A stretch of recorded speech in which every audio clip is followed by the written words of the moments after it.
warahmatullahi wabarakatuh. Nama saya Gila Farafasi, jurusan akuntansi 2019. Di sini saya akan menerangkan tentang topik 14, yaitu lanjutan dari penyembuhan uji asumsi klasik.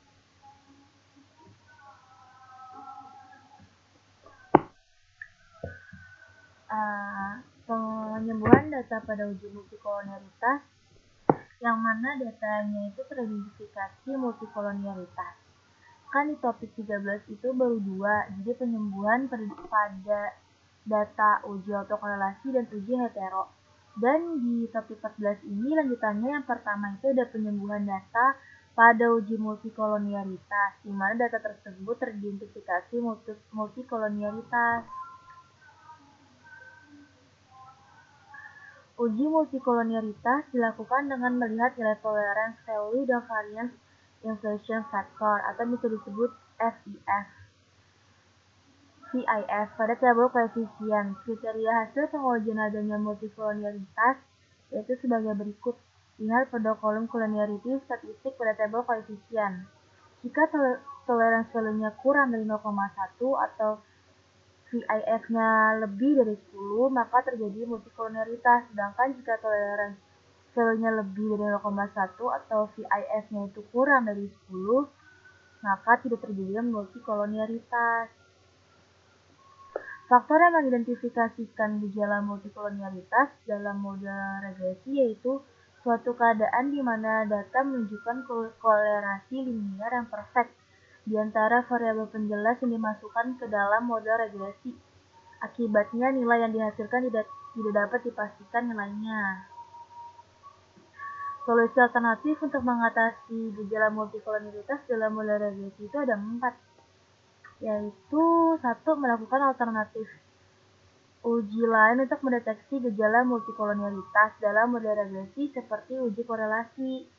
2. Melakukan transformasi data seperti LN, log, lag, dan lain-lain. 3. Mengeluarkan variabel yang berkorelasi tinggi. 4. Melakukan outlier terhadap data ekstrim atau jika diperlukan maka boleh menambah sampel baru supaya sebaran data menjadi lebih bervariasi. Penyembuhan data pada uji normalitas, yang mana data tidak terdistribusi normal. Faktor-faktor yang mengidentifikasikan data tidak normal adalah sebagai berikut. 1. Terdapat data ekstrim atau data yang melebihi nilai maksimum atau di ambang batas. 2. Terdapat data yang bertumpuk. Dan 3. Nilai mendekati 0.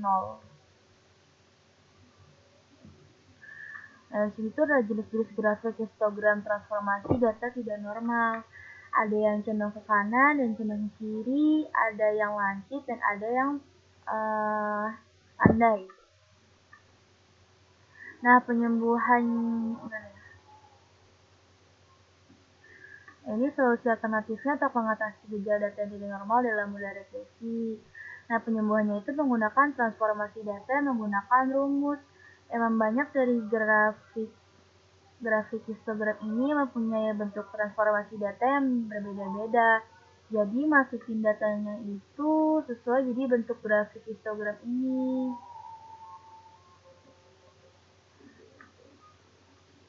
Nah, ini tuh cukup rumit untuk melakukan penyembuhan data terhadap uji normalitas. Nah, di sini saya sudah melakukan penyembuhan data terhadap uji normalitas karena memang cukup rumit penyembuhannya. Jadi di topik 14 ini hanya melakukan penyembuhan data terhadap uji multikolonialitas saja. Lalu gimana caranya melihat terdapat multikolonialitas atau tidaknya? Maka kita ke SPSS-nya. Di sini sudah ada output. Di sini sudah ada datanya. Lalu kita klik analyze, lalu regression, lalu linear. Dan dependennya itu variabel Y ya. Dan di independennya itu kita masukin variabel S1, variabel S2, variabel S3, lalu variabel S4. Nah, di statistiknya itu kita checklist estimate, model fit, sama collinearity diagnosis. Lalu klik continue, lalu OK. Nah, ini kan udah muncul outputnya, hanya melihat kolom collinearity statistik pada kolom koefisien yang tadi kita sudah jelasin di materi 14 tersebut. Pada uji multikol ini di sini kan ada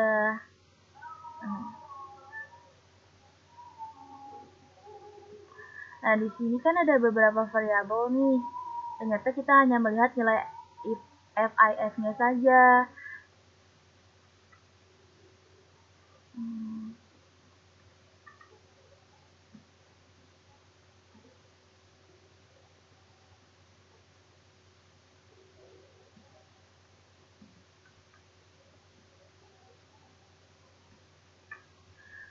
Jika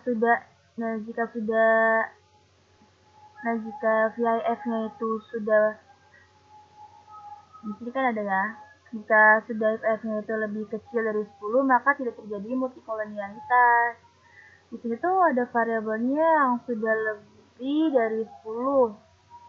Nih, X3 nih. Pada label experience, ya nih, experience variabel X3. Berarti itu sudah melebihi ambang batas atau lebih besar dari 10 nih ya. Jika lebih besar dari 10, maka data tersebut terjadi multikolonialitas.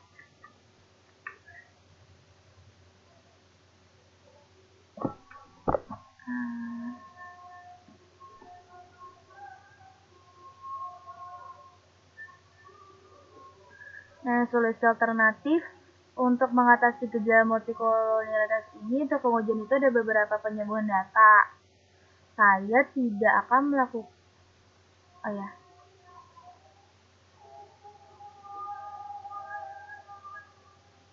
tidak akan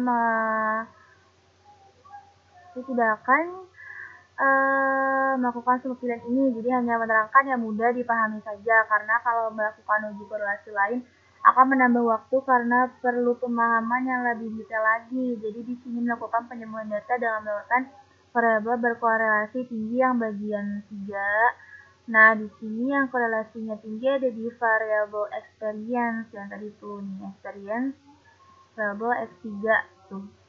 VIF-nya itu lebih dari 10. Jadi untuk melakukan penyembuhan variabelnya kita harus mengeluarkan variabel tersebut. Gimana caranya? Kita klik analyze, lalu regression, lalu linear. Jadi yang di experience-nya itu kita keluarin dulu ya. Lalu klik OK.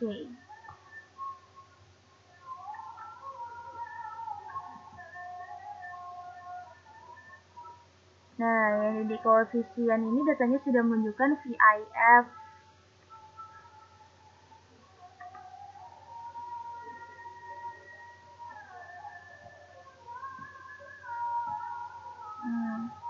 Yang kurang dari 10 artinya itu tidak terjadi multikolonialitas. Dan juga nilai toleransi volumenya itu sudah lebih dari 0,1 nih.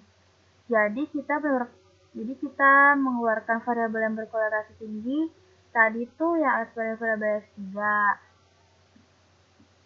Karena kita mengeluarkan variabel, maka kita melakukan pengujian ulang dari uji normalitas, multikolonialitas, dan pengujian selanjutnya.